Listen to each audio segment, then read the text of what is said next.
Pinto Tunes।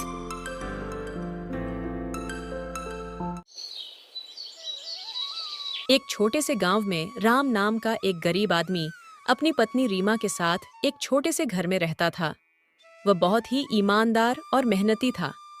उसके पास एक छोटे से जमीन के अलावा और कुछ नहीं था और वह उस जमीन पर खेती किया करता था। उसके पास जो भी कुछ था उस पे वह संतुष्ट था। अरे रीमा, जल्दी करो, मुझे देर हो रही है। जी बस बन गया, 5 मिनट रुको, अभी पैक करके देती हूँ। हाँ हाँ, जल्दी करो। ये लीजिए आपका खाना, समय बचाकर खाना खा लेना, कल अपने खाना नहीं खाया। हाँ, कल गर्मी ज्यादा थी ना, इसलिए 2 गिलास भरकर पानी पी लिया था, तो उसी से पेट भर गया था, इसीलिए खाना नहीं खाया। ठीक है, लेकिन आज खा लेना। ठीक है भाग्यवान, आज मैं अपना खाना खा लूंगा। अब मैं चलता हूँ। और रामू अपने खेत के लिए निकल जाता है।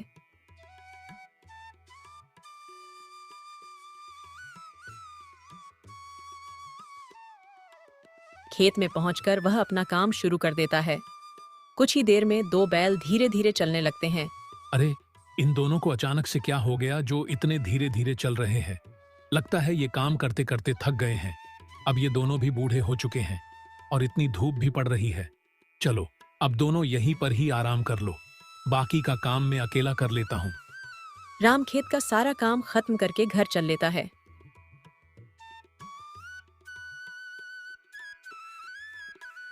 रीमा, आज दोनों बैल काम करते करते थक गए। दोनों बैल बहुत कमजोर हो गए हैं, हमें इनका ख्याल और ज्यादा रखना होगा। अरे जी, आप क्या बोल रहे हो? हमें अपने खर्चों के लिए भी पैसे नहीं है और इन दोनों की बात कर रहे हो। अब ये दोनों बूढ़े हो चुके हैं और ये काम भी नहीं कर सकते हैं, हमें इन्हें बेच देना चाहिए। नहीं, मैं इन दोनों बैलों को कभी नहीं बेचूंगा। मैंने इन दोनों को अपने बच्चों की तरह पाला है। यह दोनों भी मेरे परिवार के जैसे हैं। अब ये दोनों बूढ़े हो चुके हैं और ऐसी हालत में इन्हें नहीं बेचूंगा। फिर अगले दिन राम खेत की तरफ चला जाता है।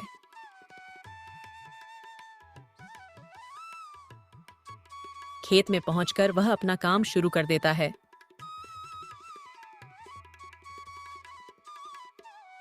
राम खेत का सारा काम खत्म करके घर चल लेता है और इसी गांव में एक जमींदार रहता था जो अपनी खेती की जुताई गांव के गरीब आदमियों से करवाता था। हाल ही में उन्होंने गांव के बगल में एक जमीन खरीदा था जिसकी उन्हें जुताई करने के लिए एक आदमी चाहिए था। अगले दिन जमींदार जी राम की जमीन के बगल से गुजर रहा था।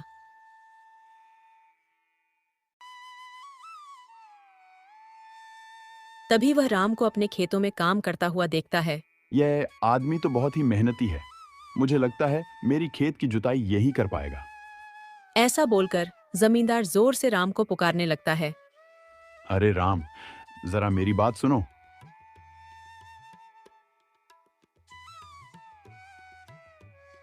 तो राम, हाल ही में मैंने एक जमीन खरीदा है और उस जमीन की जुताई करनी है। क्या तुम मेरी जमीन पर जुताई कर सकते हो? मैं तुम्हें इसके 5,000 रुपए दूंगा। हाँ, क्यों नहीं, मैं आपके जमीन पर जुताई कर दूंगा। बस अब ये बता दीजिए, आपकी जमीन पर जुताई का काम कब शुरू करूं? तुम कल से ही मेरी जमीन पर जुताई का काम शुरू कर देना।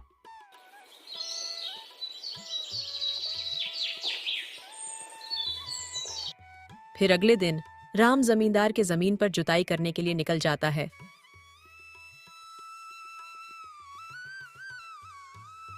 और पहुंचकर जुताई करना शुरू कर देता है। वह जमीन पूरी की पूरी सूखी थी। राम और उसके बैल को कुछ ज्यादा ही मेहनत करनी पड़ रही थी। अरे, ये जमीन तो बहुत ही सूखी है, बहुत मेहनत लग रही है। जमींदार जी ने मुझे ये कैसी जमीन पर जुताई करने के लिए भेज दिया, लेकिन क्या करूं, अब तो जुताई करनी ही पड़ेगी। अगर नहीं किया तो घर का खर्चा कहां से लाऊंगा और दोनों बैलों के भी देखभाल करना है। वह फिर से खेत का जुताई करना शुरू कर देता है। उसके बाद खेत का जुताई करके राम घर चला जाता है।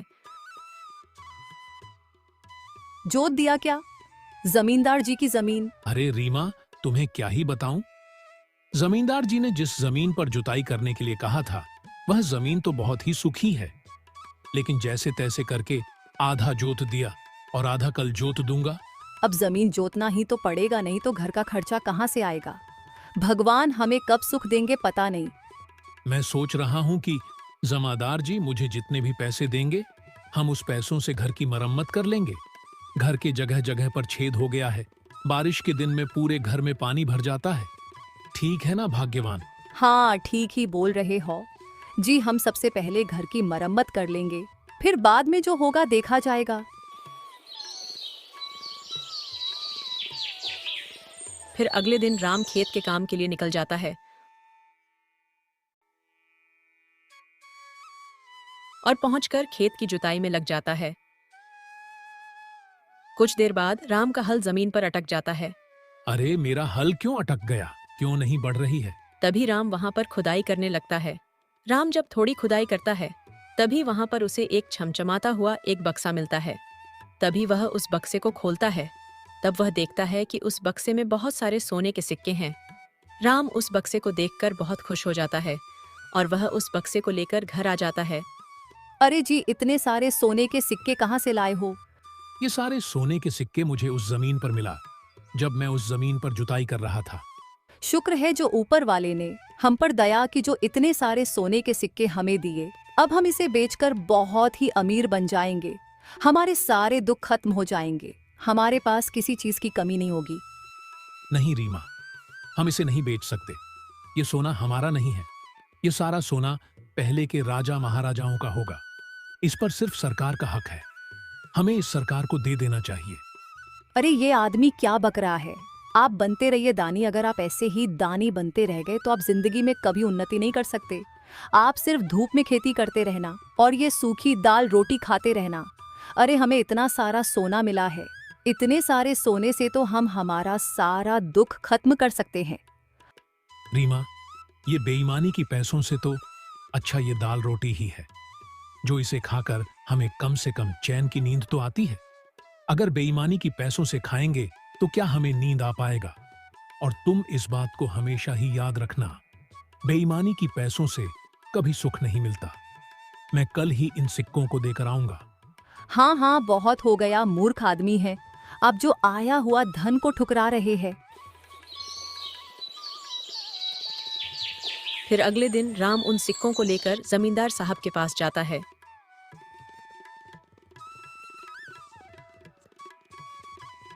जमींदार को वह सारी बात बताता है। तब जमींदार राम की बात सुनकर बहुत ही खुश हो जाता है और वह राम से कहता है, राम, मैं तुमसे बहुत ही खुश हूँ। आखिर तुमने साबित कर ही दिया कि सच में तुम ईमानदार किसान हो। हाँ, तुम ठीक ही कह रहे हो। इस जमीन पर सिर्फ सरकार का हक है। इसे मैं सरकारी खजाने में जमा कर दूंगा। और हाँ, मैं तुम्हारे इस ईमानदारी के लिए सरकार से तुम्हें इनाम भी दिलाऊंगा। और ये लो, मेरे खेत की जुताई करने के पैसे। और राम जमींदार जी से पैसे लेकर वहां से चला जाता है। ऐसे ही कुछ दिन बीत जाते हैं। तभी एक आदमी राम के घर आता है। अरे घर में कोई है? कृपया करके बाहर आइए। तभी किसी के चिल्लाने की आवाज सुनकर राम बाहर आता है। हाँ जी, बोलिए, क्या बात है? अरे राम, तुम्हें जमींदार जी ने तुरंत उनके घर में बुलाया है। तभी राम और उसकी पत्नी उस आदमी के साथ जमींदार के घर चले जाते हैं। तभी राम देखता है कि जमींदार जी कुछ सरकार के अफसरों के साथ उसके इंतजार में खड़े थे। राम, तुम सच में बहुत ही ईमानदार किसान हो। जमींदार साहब ने मुझे तुम्हारे बारे में सब कुछ बता दिया है। मैं तुमसे बहुत खुश हूँ, इसीलिए मैं तुम्हें कुछ इनाम देने के लिए आया हूँ। ये लो रामू, इस पोटली के अंदर कुछ सोने के सिक्के हैं। इससे तुम्हारा जीवन अच्छे से सुधर जाएगा। यह सिर्फ तुम्हारे ईमानदारी का फल है। और राम उस सिक्कों को लेकर अपने पत्नी के साथ घर आ जाता है। और घर पहुंचते ही रीमा अपने पति से कहती है, हाँ जी, आप सही कह रहे थे। ईमानदारी का फल जरूर मिलता है। मैं उस समय समझ नहीं पाई और उस सिक्कों को देखकर मन में लालच आ गया था। मुझे माफ कर दो जो मैं आप पर गुस्सा हो गई थी। ऐसा मत कहो रीमा, गलती तो सबसे होती है और अब हम इन सिक्कों से अपना जीवन सुखी से बिता सकते हैं। उसके बाद रामू अपने इस झोपड़ी को हटाकर एक सुंदर सा घर बनाता है और खुशी खुशी अपना जीवन बिताने लगता है।